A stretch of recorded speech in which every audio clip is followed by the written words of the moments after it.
Actually আপনারা সকলে জানেন আজকে আমাদের মাননীয় মুখ্যমন্ত্রী বিকেলবেলা একটা ভিসি করেছে ভিডিও কনফারেন্সিংয়ের মাধ্যমে প্রায় 7টা জেলার সাথে ভার্চুয়ালি উনি কিছু ইনস্ট্রাকশন দিয়েছে যে আপনারা জানেন যে নেপাল ও ভুটানে প্রচুর বৃষ্টিপাত হয়েছে।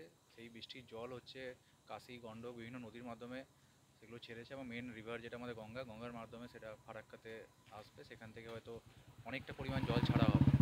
তাতে আমাদের যে মুর্শিদাবাদ জেলার ভগবানগোলা ব্লক ও লালগোলা ব্লক এই দুটো ব্লকে এফেক্টেড হতে পারে। তো সেই মতো আমরা আমাদের দিক থেকে যা প্রিপারেশন নেওয়া হচ্ছে।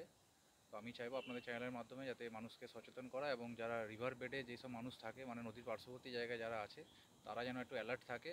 প্রশাসন তাদের সবসময় পাশে আছে। আমরা আমাদের যে ফ্লাড সেন্টারগুলো বিডিও সাহেবরা রেসপেক্টিভ যে বিডিও আছে তারা ফ্লাড সেন্টার চালু করেছে এবং আমরা সেখানে কমিউনিটি কিচেন যেটা হয় সেই কিচেনের মাধ্যমে তাদেরকে আমরা সাহায্য করব। আর যদি সেরকম সিচুয়েশন হয় আমরা ইভাকুয়েশন আমরা অলরেডি বিএসএফের সাথে কথা বলে রেখেছি। আমরা নৌকা অ্যারেঞ্জ করে তাদেরকে দরকার হলে সেফ জায়গায় তাদেরকে ট্রান্সফার করব। ব্লক প্রশাসনের পক্ষ থেকে কোনো প্রচার শুরু হয়েছে? হ্যাঁ, মাইকিং করা হচ্ছে চরে। আপনারা জানেন দুদিন ধরে চরে ব্লক প্রশাসন প্লাস পুলিশের তরফ থেকে চরগুলো সব ভিজিট করা হয়েছে।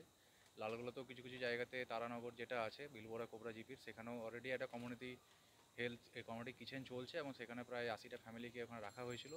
এবং আরও কিছু কিছু জায়গা আমরা পেয়েছি যেমন লালগোলা ব্লকের বিলবোরা কোবরা জিপি, নাসিপুর জিপি, তারপরে লালগোলা প্রপার লালগোলা এইসব জায়গাগুলোতেও হয়তো সমস্যা হতে পারে। আর এপাশে ভগবানগোলাতে লবণগোলা, তারপরে নির্মল চর যেটা রানীতলা থানার মধ্যে পড়ছে, টিকলি চর, এইগুলোতে যে মানুষরা বসবাস করে তাদেরকে আমরা অ্যালার্ট করছি এবং দরকার হলে আমরা তাদেরকে সেফ জায়গায় ট্রান্সফার করব।